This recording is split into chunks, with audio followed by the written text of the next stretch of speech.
Hey, it's Robert Martinez, the Apartment Rockstar, and welcome to another episode of the Apartment Rockstar Podcast. Hey, today's going to be a fun one. I'm joined with Elissa Stone. Elissa Stone's going to give you a little bit of her background as a female in the real estate world, entrepreneur. And you know what? She's here to ask a lot of questions and see what kind of answers we can get for her. Absolutely. Welcome Robert, to the show, Elissa. Thank you. Thank you for having me. I so appreciate it. I would love to share a little bit about my background. Yes. And really the main purpose and why I'm here is I would love to pick your brain, find out a little bit more about your background, how you got started in the business, and how you've come so far in such a short period of time. So thank you again for really having me today. I appreciate it. It's always a pleasure to see you. Thank you for coming to our office. I think you said you were here several months back and it looked a little bit different, huh? Yes, absolutely. I think I was here whenever y'all were first moving in, and then I walked in today, and I mean, just the amazing decorations, the pictures, the awards. Super exciting. Thank you very much. And hopefully you got a sense of who we are. That's our stars. We want you to be able to instantly see what the brand is. Sure. So we're super excited with that. And again, thanks for joining us at our office and at the podcast studio. So, wow, going back into my origin story, you know, I grew up in South Texas. My dad worked at Whataburger for 40 years. My mother worked at Levi's and Hager's for a number of years until she decided to stay home after she lost her job because of NAFTA back in the 80s. And then she went back to the workforce and worked for the school district. But my parents were my very first mentors. And they, of course, said, go to school, get good grades. Sure. So that's what I did. I went to A&M. I have an engineering degree. And, of course, those are your next mentors, are your teachers. And they tell you to get good grades and get a good job. So, of course, I did that. And not so much on the good grades side, but I was decent. I was all right. I had a little bit more personality than I did GPA. And so I went into the workforce in Houston. Started out in oil and gas, selling engineered equipment. Made a pretty good living there doing that until 2006 or 7. And what happened during that time was I learned the viciousness of corporate America. Sure. And even if you want to make here, corporate America wants you to make here. And you cannot make more than the VP of accounting. You cannot make more than the VP of sales.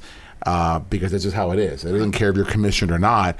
You know, they don't care if you're working your tail off and you're trying to kill what you're going to eat at night. They're going to keep you in a certain bubble and you can't get out of that bubble.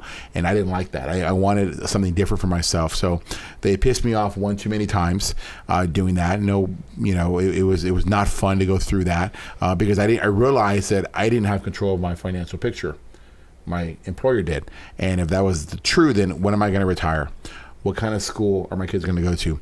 What kind of lifestyle am I going to have? And I wanted that control back. So as I'm making my sales calls, I'm listening to business radio. And I was a couple, 3 years into this. You know, I found Del Walmsley on the radio and Lifestyles Unlimited. And I joined his club in January of 2007.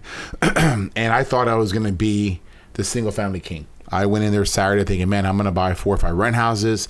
I'm going to make $300-400 a month cash flow at the time. And, you know, I'm going to be able to replace the income that my employer was taking from me or siphoning from me to keep me below a certain number. Then I went on Sunday, and that's when I learned multifamily. I learned the concept of valuation, the magic formula, the accumulator and exponential growth that's capable of that. And I realized, wow, this is where I should be spending my time. So I wrote a check for $10,000. Do you remember that day? I do. And I remember Dale telling everybody, 80% of you just wrote me a check for $10,000 and you won't do anything with it. You're going to have wasted your money. And I remember standing there looking side to side thinking, that's not going to be me. Right. $10,000 is a lot of money today. It was a heck of a lot of money back in 2007. And I'm going to make sure I got out of this, what I need to get out of it. So I went to all the educational events. That included case studies on a Thursday night where you get to see somebody present their deal, whether it's a single family house or a multifamily investment, with their partners, go through the underwriting, go through how they found the deal. And that's where I wanted to be. I would go to the Friday road trips, which they would get us, and we would all go together and visit member properties. And you got to ask the staff questions. You got to touch the brick and see that this is real. And I realized that that's what I wanted to do. And so I was in that group for 3 years. With a business partner, I built a portfolio of 2,000 units. He was the face of the company, the equity, and I was the operating arm, primarily because he had a bigger balance sheet going into it. In 2011, I learned partnerships end, and they're supposed to end. Every partnership should have a beginning and a defined end. And if you're in a partnership, it's because somebody has something that you don't have. Right. They have a skill set that you either cannot have or you need to develop. And chances are, if you don't develop it, some stuff's going to happen down the line. And most partnerships end because of money. And that was certainly our case. And so I started Rockstar Capital in 2011. And over the next 10 years, I've gone on to purchase over 6,000 apartment units. This past year, we did over 100 million in transactions. I've got 3 deals right now that are totaling around $50 million that we're going to close with before the end of the year. Our company has earned 19 city, state, and national apartment association awards. Amazing. And I'm the current Texas Independent Owner of the Year. And I'm the country's only 2-time National Owner of the Year. So my brand is all about operations. I want to make sure that I will operate you. And in this tough market where everything is so expensive, you need to have an operator on your team. So you need to have a sales guy, you need to have a numbers guy, and you need to have the operator. You got to have all 3. And sometimes if you can be that 5-tool player like in baseball where you can do it all. You can catch, you can hit, you can throw, you can run, right? But if you can't, and you don't have that in your skill set, you need to try to develop it. But in the meantime, double down on what you're good at and hire out what you're not. But develop that skill set. Because again, that's just another partnership. It's another mouth to feed. And you need to be in there for just a period of time until you can get that skill necessary that you go on your own. Because you really should not be doing this in a big group. Everybody has a change of heart. Everybody's life situation changes. And you need to be able to fend and stand alone. That's really, really good insight, advice, how you got started, a great overview. So I'm curious, did you ever do anything on the single family side or did you go straight into multifamily? I never bought a single family house ever. I don't know the first thing. I mean, I understand the concept. I know you don't want to do it yourself. I know you want to hire out a professional. I know how to do a comp survey of the area. I know you want to stick that for rent sign down right away and start letting people see you've got something going on. And then you want to get it rented as soon as you can and hold on to it, right? Because these are nice wealth builders, but you need to use it to leapfrog to the next investment. Sure. So I know a lot of guys, they fall in love with their house. They don't want to, but this is better than what I have and everything's so expensive. Well, yeah, but so is yours. And you need to take that equity out of that house and double it up. And that's how you need to build wealth. I was able to do that with the apartments in the beginning. We would hold it for a little while time and then refinance out or sell out and get your equity out. How did you overcome doubt and fear when you were initially getting started in the business? Yeah, I didn't. That's why I had a partner. Because I had fear that I couldn't do this alone, and it's because I didn't believe in myself, and I was missing a skill set that my partner had, and that was confidence. Confidence is everything. If you have confidence, you can overcome anything. It's when you don't have confidence that you listen to fear. You listen to, and what's fear? Fear is false evidence appearing real. I joined with my partner in 2007. And in 2008, there was this one particular deal that I wanted to do. I wanted to be the guy that signed on the note. I wanted to be the guy that arranged the financing and did the syndication and what have you. And I was told that I couldn't do it. And I believed it. I believed it because I didn't think I could do it. Even though I had the operational prowess already, I was already a year and a half into this. I listened to that partner. I listened to the mortgage broker, who later on I found out were in cahoots together, and to try to keep me in the operational chair, which, look, it was a blessing because 3 years later, I ran 2,000 units. I took us through the recession in 2007, 8, 9, and 10 before I started Rockstar in 2011. So it's part of my formative years. But I probably left $100 million on the table because I didn't start my career in 2008. So today I don't have fear. Today I'm fearless. I go out there and I sign on $50 million notes. Sometimes it's recourse. I probably have $100 million of recourse right now on my neck, right? But I also control the deal, which means I control my future. Sure. Nobody controls it for me. So if I'm going to die, then I will die on my own sword. I won't die because somebody convinced me that I couldn't do it. I love that. So a little bit about my background and how I got started in the business. And I'm just curious, before I share a little bit more, did you ever know from a young age that you were going to have your own company one day, or was it natural progression and transition after you were in the corporate world? No. I mean, my dream was to work with my dad. My dad was my hero. My dad was my mentor. I wanted to own a Whataburger with him because that's what it sounded like. I wanted to work with my dad. So I get people who are in family businesses, you're able to execute on that. The thing is, my dad had to come to Jesus moment with me one day and said, "You're better than this. You don't want to work with me. We don't want to own a Whataburger. You're better than this. Go do something else." And so that's when I got in the corporate world. And even then, I always felt a calling to do something else. I didn't ever own my own business. I think my dad told me, go start your own family business and I'll come work with you. And certainly before he passed away, that was the plan. We were working on an exit plan for him to leave Whataburger and come work with me in January. And we didn't make it. But I did not have that entrepreneurial spirit until corporate America kicked me in the face a couple times, 3 times. Sure. And I realized, man, they're not going to let me win. They have control of my future. And I wanted that back. And the entrepreneur in me came out. And when that came out, the confidence came out. Not initially, right? Because I had a partner, like I said, but I knew I wanted something different, and I latched on to him. But then when our relationship ended, it was all on me.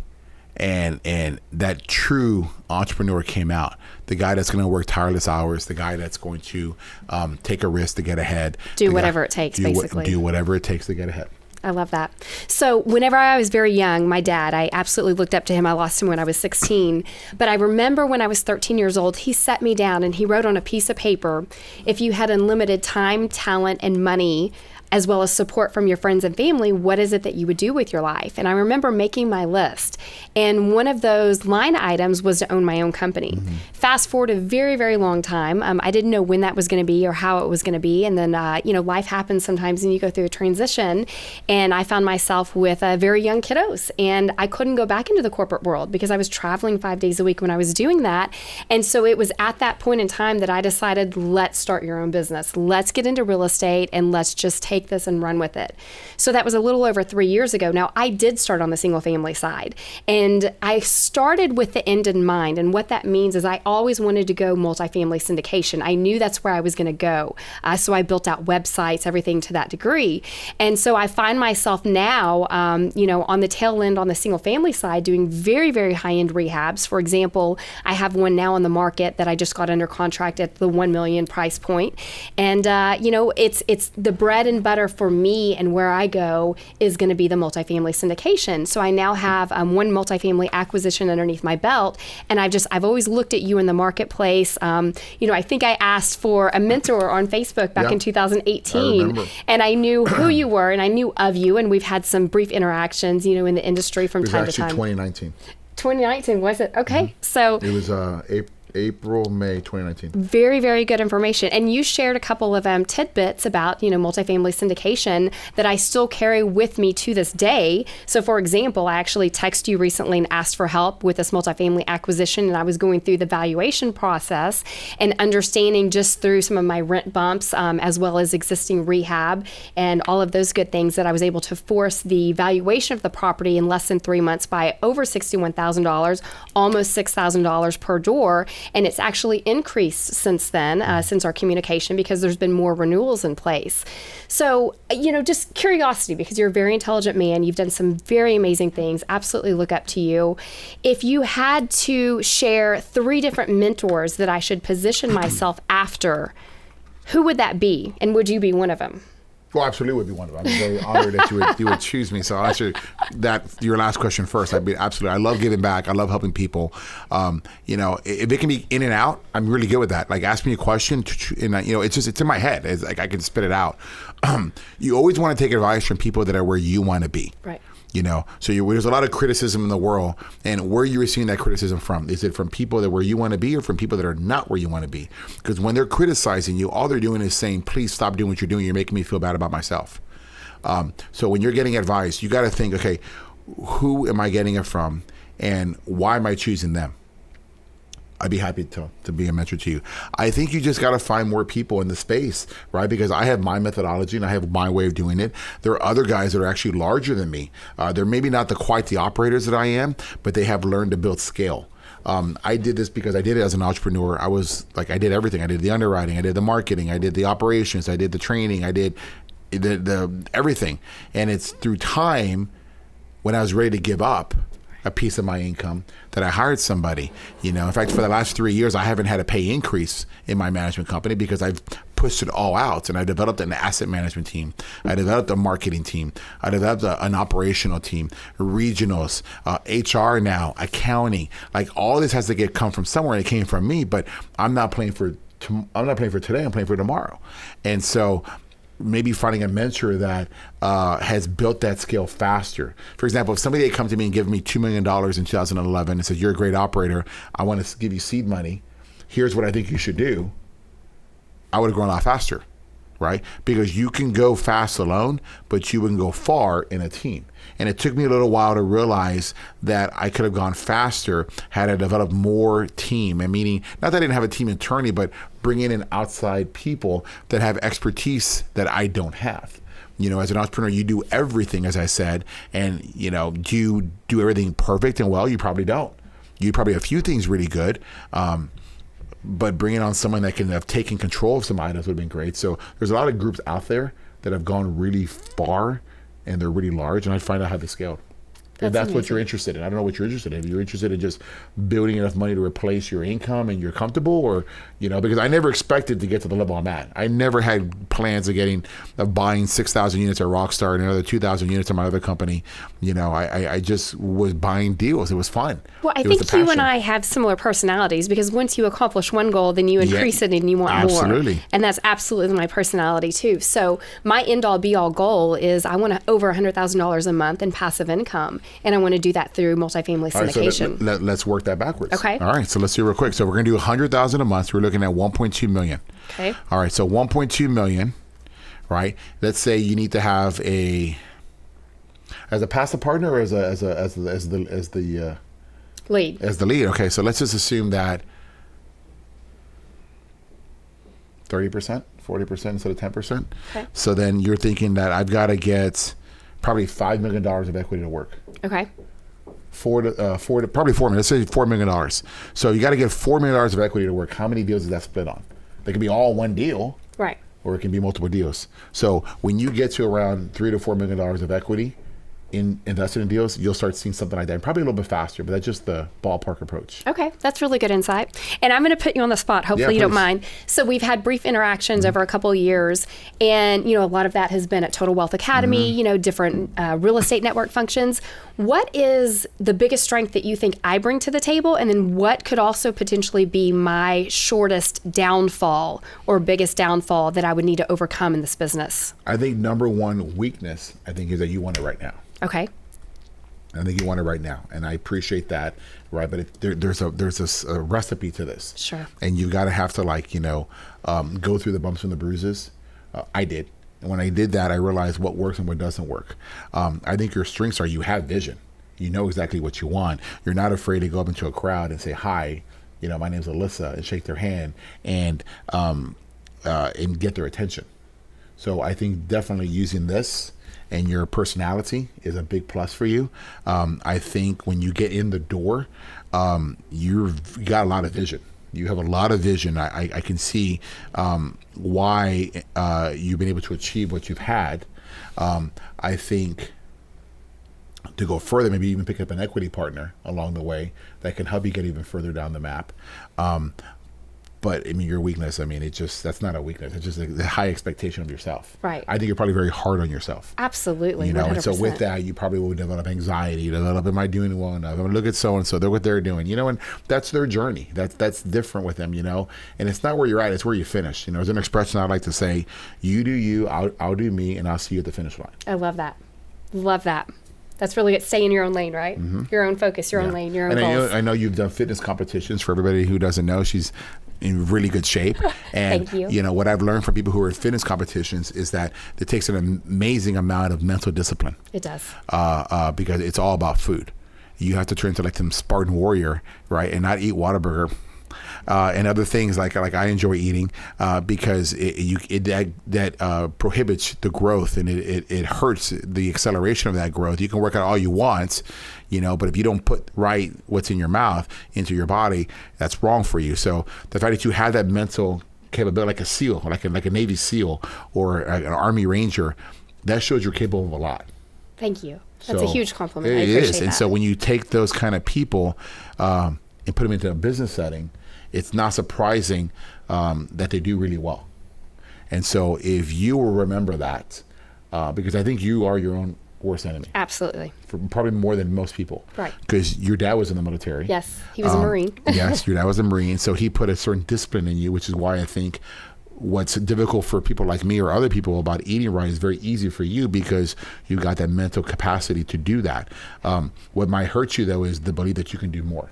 Okay. How to take that mental strength in your fitness life and put it into your business life. And I think now what I see is that you're overcoming it. Sure. Right. But I think it's going to be a little bit of momentum, and you're going to see this monster acceleration. Okay. I love it. Okay. So your time is so valuable. That's Two right. more questions, if that's okay. I got time. I would say the first one is, with your background and everything you've done, if you're looking at my personality, what you know of me, where do you think that I could go within this business within the next 5 to 10 years? No, man, that's a long time.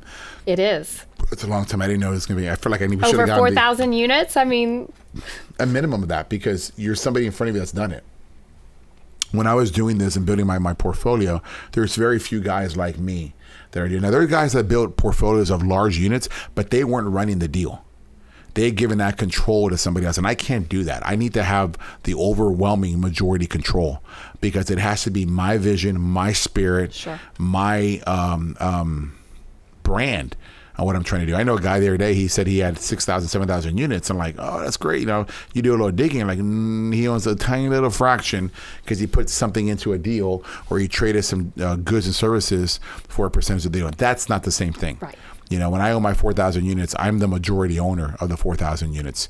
And that says something. But then, you know, who's in front of me? I'm looking at Grant Cardone, you know, and he's got 2 billion units, 2 billion of asset value. And just a quick little story, I met Grant Cardone. I took my little boys to Miami, and I visited with him there. And at that time, I had around 250 million in asset value. He had around 600. And that was 3 years ago. He's gone his 600 to 2.2, which is roughly, let's just call it a 4X. I've gone from 250 to about 480, 450, which is not even 2 times yet.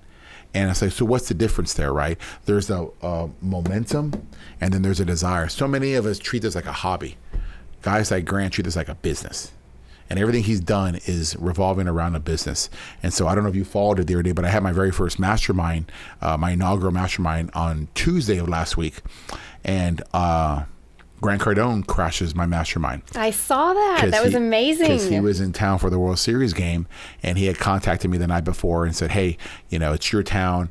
Who do you use for you know, private car service? I want someone to really take care of me. I go, it's funny you said that, because, you know, I just paid for 25 tickets for the Astros for my team at Rockstar, and I wanted to make sure we had private party buses and limos, and I found the right guy.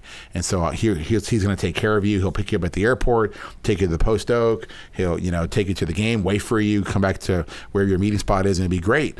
So he was very appreciative. And I said, I'm actually doing a mastermind tomorrow. He goes, you are? How many people? And it was only 20 people. I mean, that's not, you know, anything. Grant does thousands of people, you know, and he showed up. He said, I'll see you tomorrow.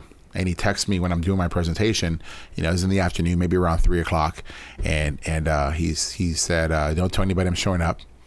And I didn't think he was going to come. There's been other times that he said he's going to find time to come visit, and, you know, he's busy looking for deals. Yeah. And he shows up, and, you know, it was like the Queen of England walked through the door. I mean, it was like paparazzi. Like, everybody was just yelling and screaming and whatever. And, you know, to have him show up there at that event was amazing for me. You know, in many ways, it felt almost like an anointing of like, I'm blessing this, you know, your educational thing, right? Because he doesn't do that. I mean, he spoke for over an hour. And I actually had to cut him off, because I feel like, man, I'm losing your time. I'm using your time, you know. And he told everybody, look, I don't do this for anybody. I do this because Robert's a client. He's a customer. His company buys, you know, we've probably spent a few hundred. I just spent $40,000 today, you know, on masterminds and personal investment, which is another conversation we can go into, because I think it's really important. But I do this because I like what he does, and he's a good guy. And so having that person in front of me to draft behind is huge, because I see what's capable, what's in front of me. And I've got about 17 years on him. I'm going to catch him and exceed him. I know that. And I'm now picking up steam. I'm now picking up momentum. So to go back and answer you, that's what you got to look for. Who's your medium mentor and who's your big mentor? And with Grant's, you may be so far ahead, you're like, how am I going to do that? Everybody starts with zero. Very first story he shared in that mastermind was like how he bought a single family rent house in the 80s in Bel Air. And he didn't even know what the hell a mortgage was, until they moved out, and he had to realize he knew what a mortgage was because he got to make the payment. And he was making $200-$300 a month. He was super excited. And then the sisters that were renting there moved out.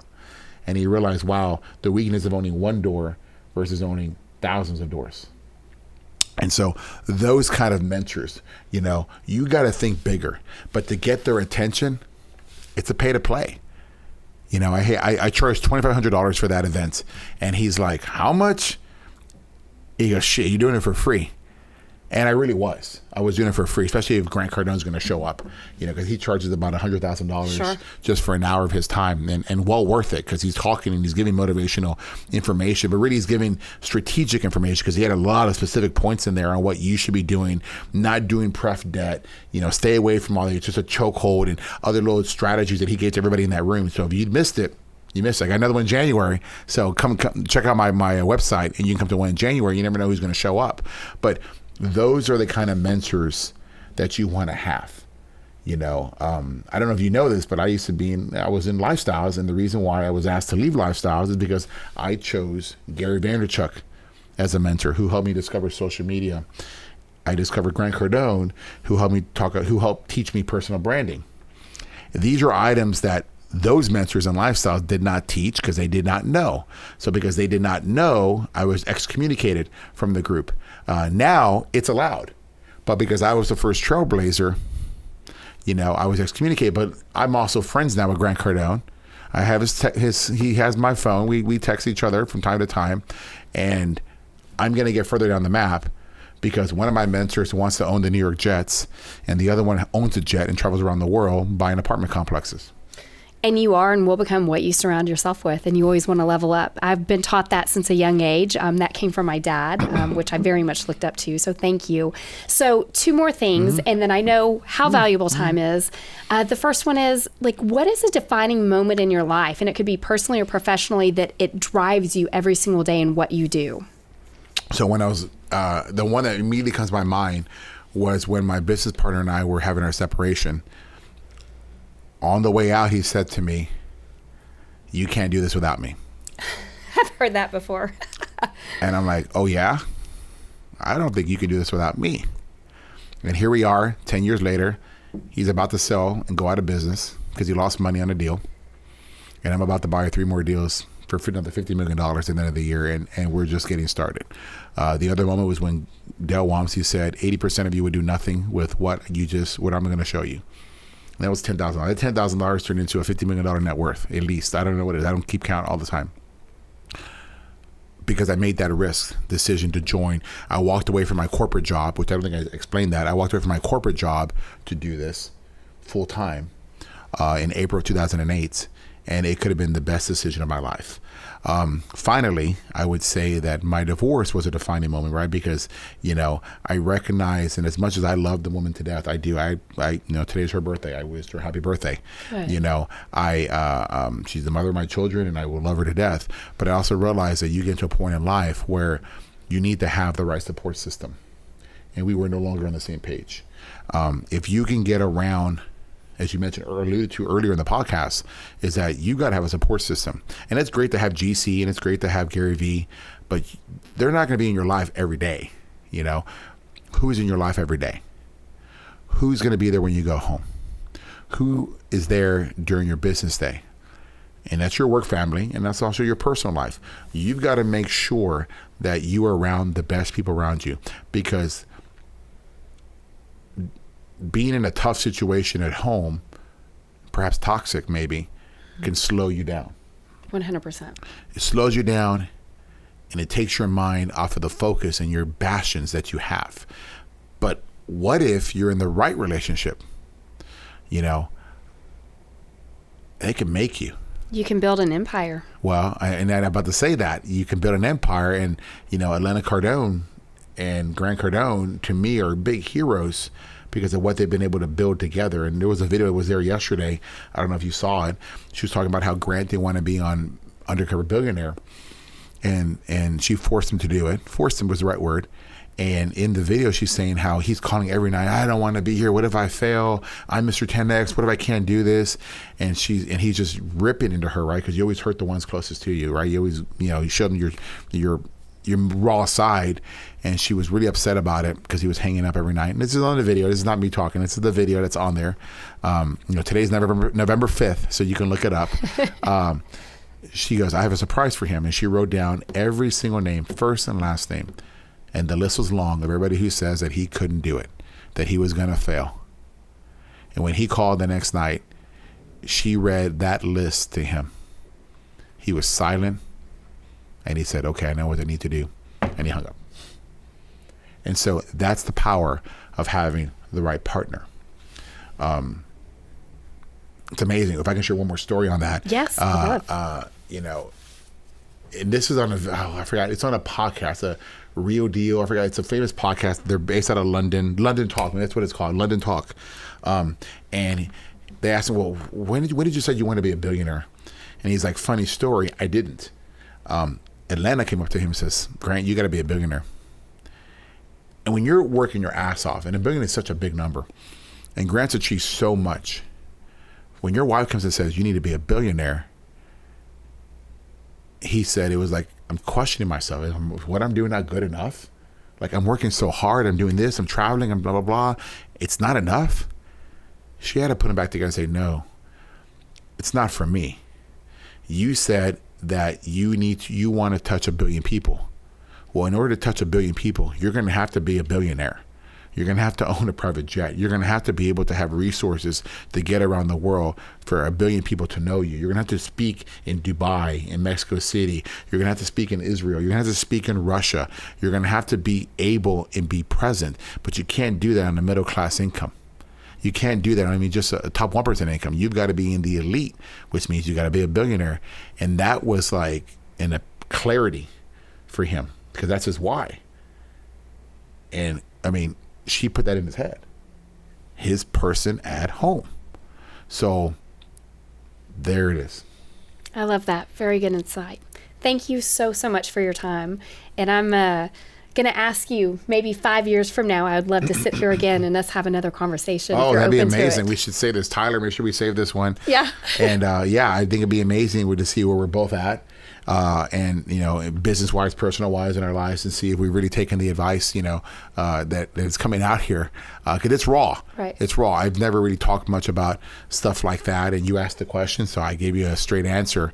Yeah, man, you got to make sure that you know who you surround yourself with, because they're the ones closest to you putting those ideas into your head. They're going to be your biggest fans, or they're going to be your biggest critic. Well, how will you handle that? 100%. Thank you so much. I'm so appreciative. Really appreciate it. Thank you, Robert. Elissa, thanks for joining us on the show. Wow, that was fun. That was very deep. It's not our normal, we get a lot of people from all walks of life. And to get Elissa Stone on here from in Houston, a local entrepreneur who's trying to build her real estate empire, single family, now doing multifamily, finding out what her capability is and trying to get into her potential. It's amazing. And it was a very real and honest talk. So thank you very much, Elissa. Hey, I hope you enjoyed this episode of the Apartment Rockstar Podcast. That was a good one. This is deep. Hey, make sure you follow us on YouTube. Make sure you follow us on Instagram at the Apartment Rockstar. We'll catch you next time.